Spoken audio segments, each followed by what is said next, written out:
Amados irmãos e amigos, eu vos saúdo com a doce e gloriosa paz do Senhor. Glorificado seja o nosso Deus por ter nos concedido vida e saúde para retornarmos nesta hora para o nosso encontro semanal, nesse trabalho da Escola Bíblica Dominical. Hoje nós estamos terminando o bloco de 4 lições que colocam a igreja no centro da responsabilidade missionária. E trataremos sobre a lição de número 9, a igreja e o sustento missionário. Essas lições deste último trimestre de 2023 são comentadas pelo pastor Wagner Tadeu dos Santos Gabi. Este homem de Deus é líder da igreja em Curitiba, capital do estado do Paraná. Agradeço a você que tem estado conosco, que tem assistido aos nossos vídeos, tem compartilhado com seus amigos, tem orado por nós.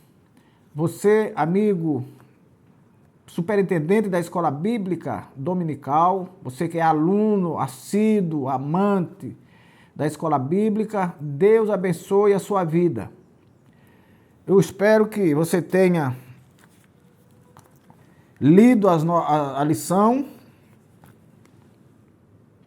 até os confins da terra, pregando o Evangelho a todos os povos até a volta de Jesus. Eu espero também que você leia a lição, ouça outros comentários de outros homens de Deus que fazem e você tem conhecimento, mas não deixe de frequentar uma escola bíblica. Domingo de manhã, às 9 da manhã, procure uma escola bíblica, se preferir. Esteja conosco aqui no Augusto Franco, na antiga Avenida Canal 4. Ali estamos reunidos para estudarmos a palavra de Deus. E você é alguém especial que poderá estar conosco para aprender. O texto áureo dessa lição de hoje diz: o meu Deus, segundo as suas riquezas, suprirá as vossas necessidades em glória por Cristo Jesus. Filipenses capítulo 4, versículo 19. A verdade prática: o sustento missionário é um investimento espiritual que Deus credita na conta dos doadores. Glória a Deus.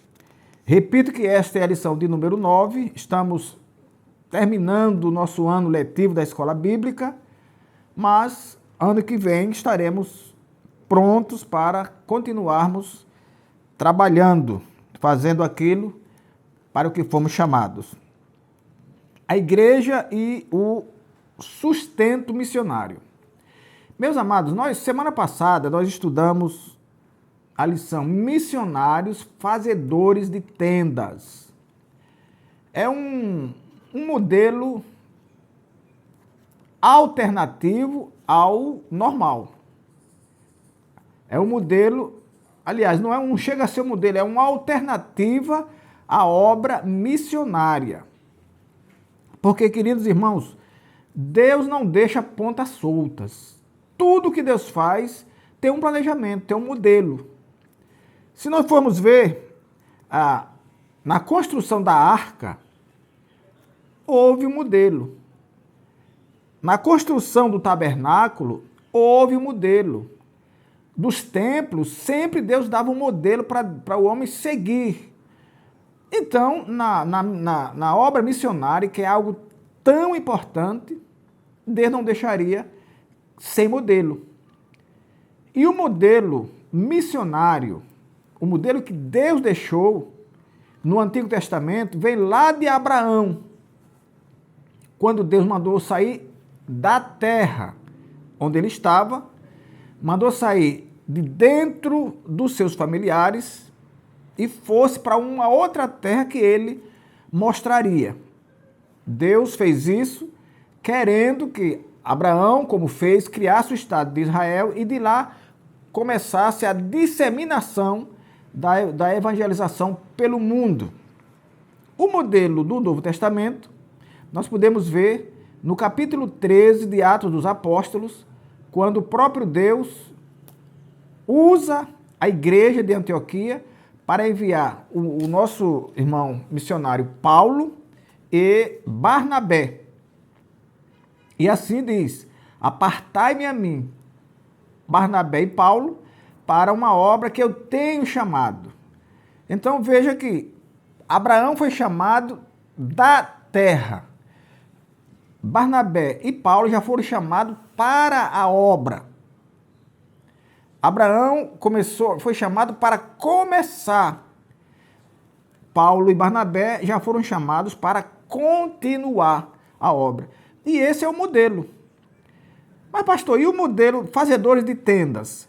Será que há condição de alguém trabalhar e fazer missão ao mesmo tempo? Eu já disse que isso é uma alternativa, pode ser feito, mas majoritariamente a obra tem que ser feita por uma igreja que envia pessoas para fazer o trabalho. Eu quero dizer aos nossos amados irmãos que a contrapartida ao trabalho é a garantia do sustento.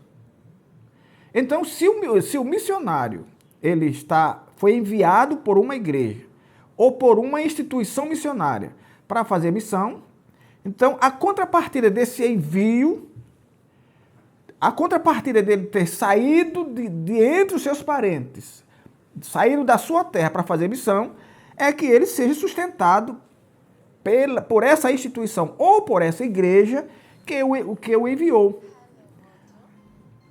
Outra coisa, meus amados irmãos, não se pode tomar uma parte como todo, nem julgar o todo pela parte.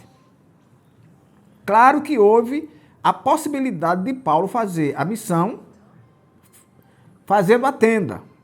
Eu não vou nem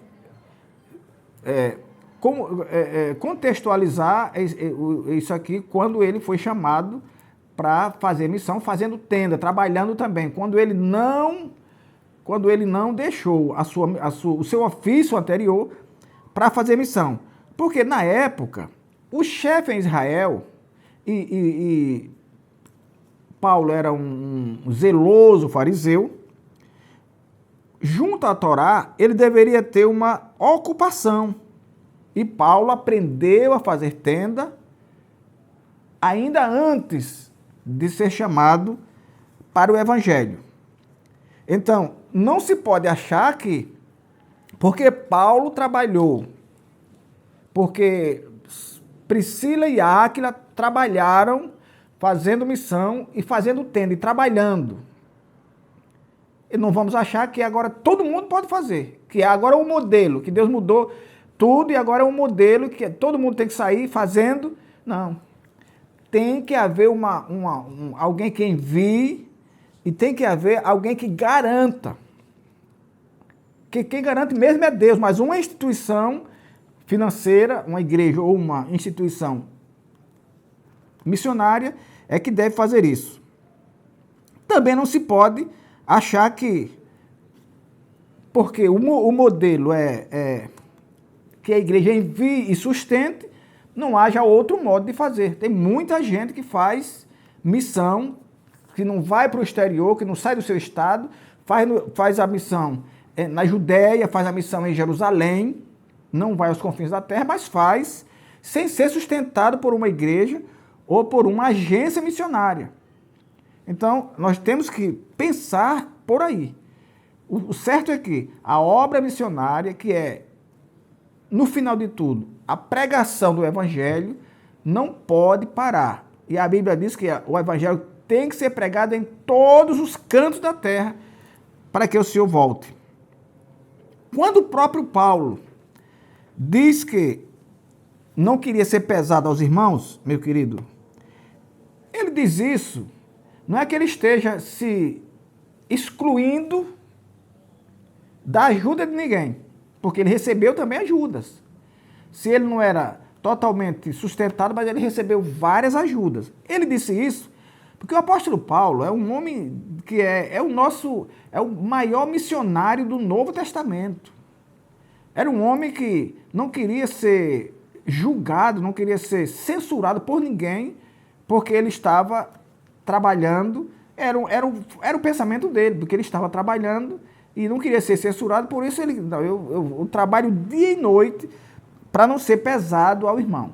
Mas o modelo é que a igreja ou uma agência missionária envie e mantenha. Agora, há alguma coisa a ser corrigida nisso?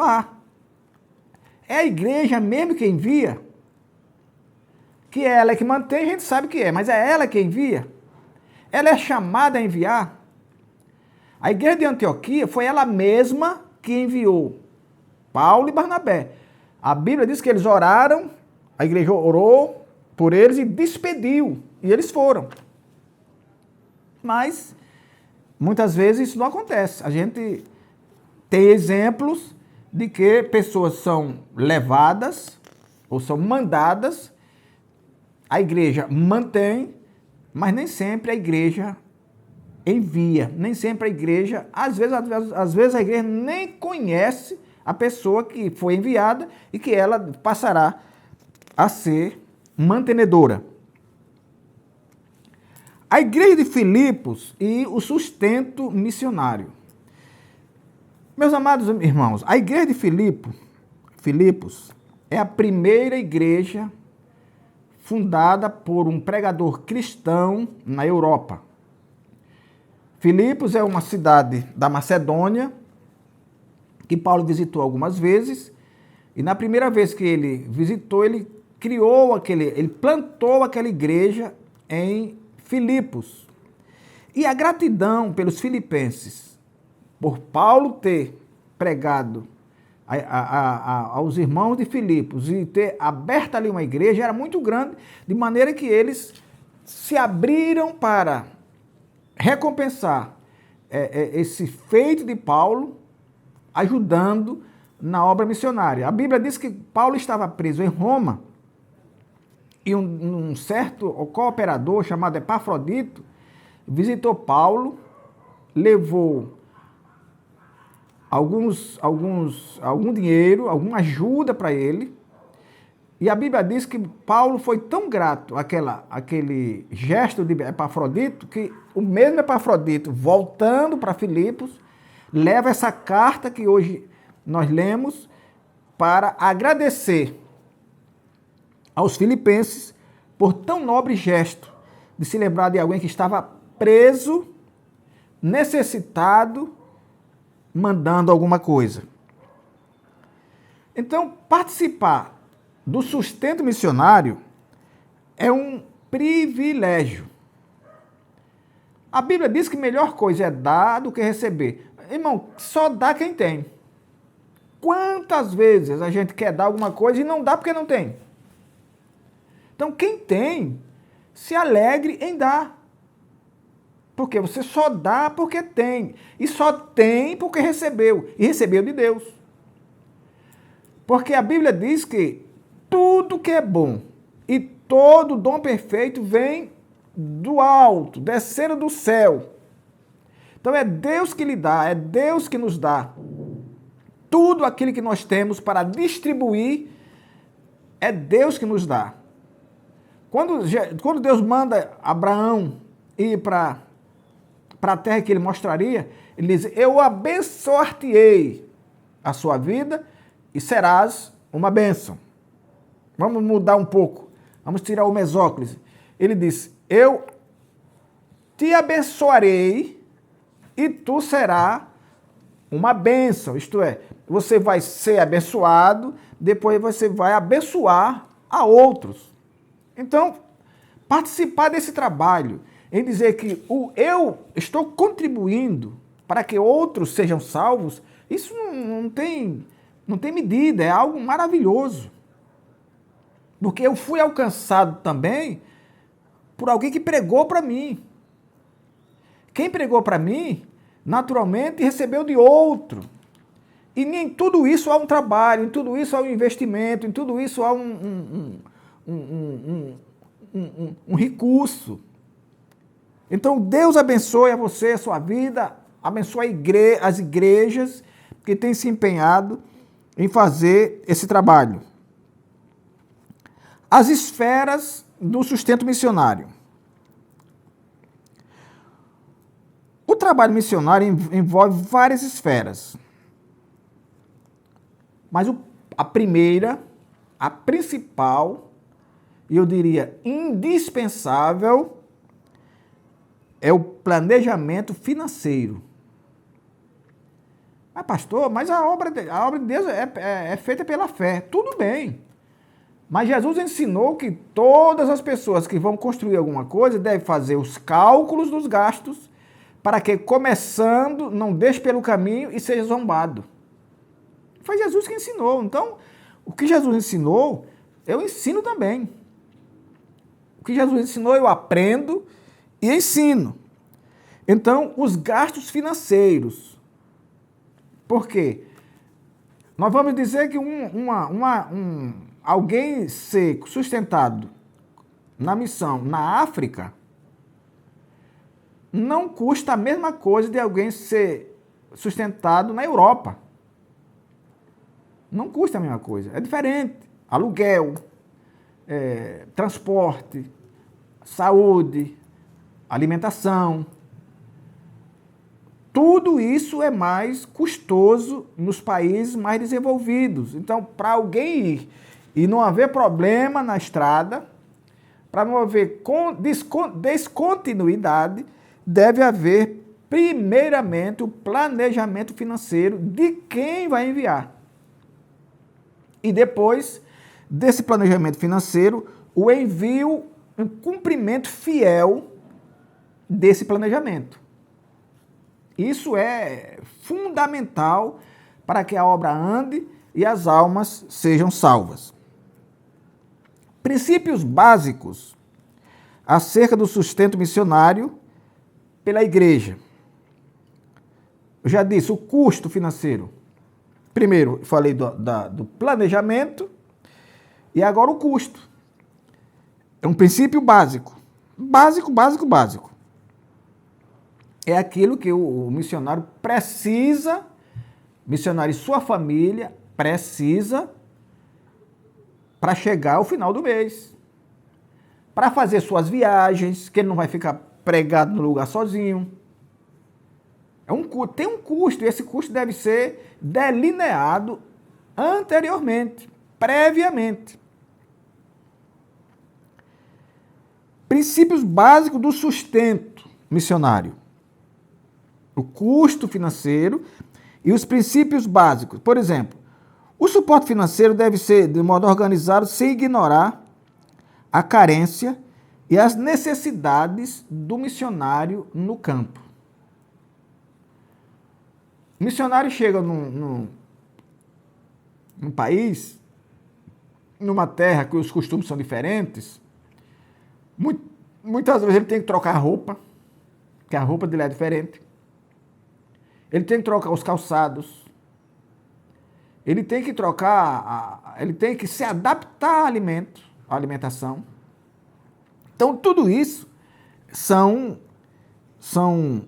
princípios básicos do sustento. O sustento deve ser coletado nas igrejas e entregue regularmente aos missionários. O missionário, porque ele está lá, não pode ser esquecido, não.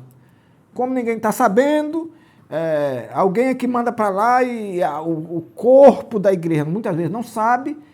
Às vezes ele passa necessidade porque o sustento não chegou e quem deveria saber, não sabe. Então são princípios que não podem ser ignorados. O sustento de missões é uma resposta voluntária dos fiéis. Voluntária. Quando Deus instituiu as ofertas, ele diz que a oferta é tudo aquilo que move o coração do doador. alguém que se move, alguém que deseja, alguém que resolve doar. O sustento missionário não pode ser um ferrão que alguém tem que contribuir no ferrão, no anzol, porque senão vai para o inferno. Não é assim. Tudo é voluntário. E quando a igreja é bem ensinada, quando a igreja é chamada a participar, eu não tenho dúvida que voluntariamente ela se juntará aos seus líderes para manter os missionários que foram enviados. O sustento missionário deve ser mais do que o básico. Eu não estou dizendo aqui que o missionário vá para a missão para ser rico, para ser um ícone, para estar acima dos outros, para ser uma personalidade superior. Não, ele é um instrumento de Deus para fazer a obra. Mas ele não pode também ser tratado com migalhas. Tem que ser, pelo menos, um pouquinho acima do básico.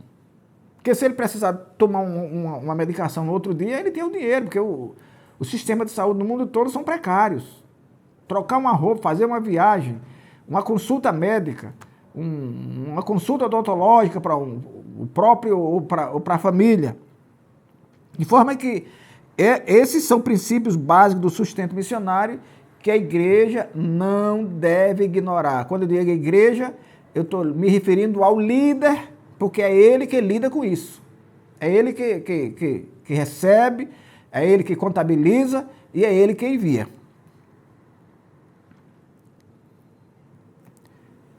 E também ele deve ser de forma constante e permanente. Constante e permanente. O apoio ao sustento missionário deve ser fiel. Fiel. O apóstolo Paulo ele elogiou os filipenses ao tempo em que ele criticou os coríntios. Porque havia uma distância entre a fidelidade dos filipenses e a inconstância dos coríntios. Glória a Deus. Olha o que Paulo diz. Os filipenses, pelo apoio fiel e permanente ao seu ministério. Nesse sentido, a necessidade dos missionários não pode ser ignorada por causa da falta de um planejamento feito e bem feito.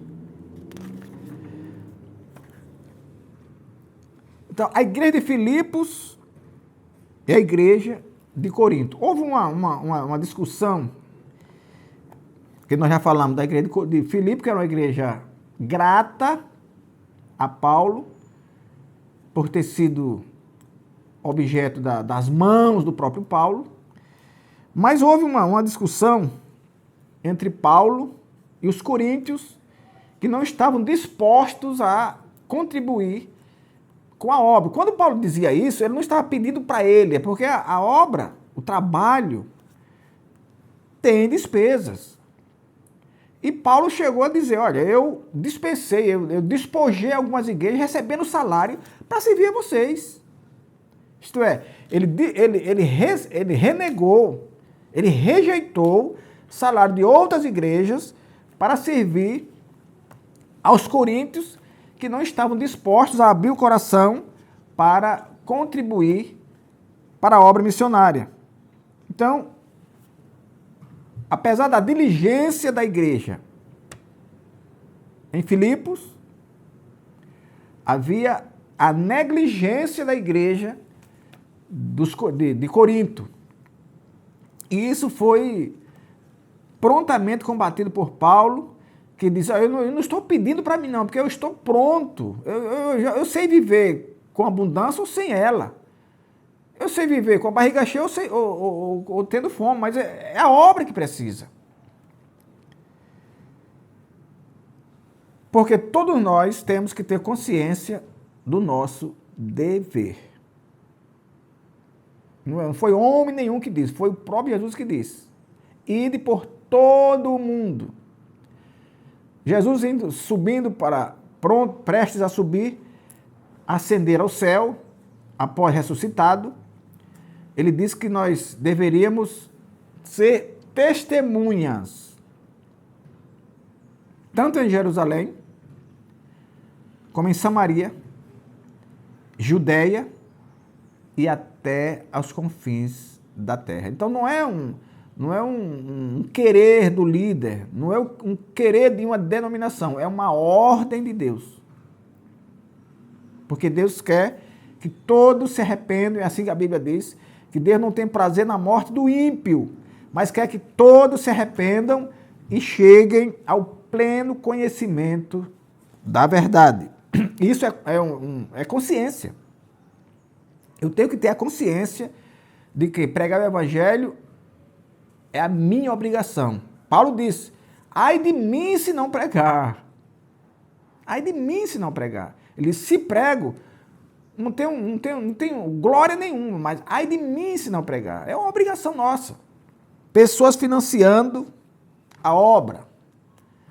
Eu sei que, graças a Deus, a igreja brasileira tem um histórico muito abençoado na pregação do evangelho. São, não sei se milhares, mas centenas de homens e mulheres espalhados pelo mundo e pelo próprio território brasileiro, pregando o evangelho, fazendo com que as almas rendam-se aos pés do Senhor e o reino de Deus seja povoado, ao passo em que o inferno é saqueado pela pregação do evangelho.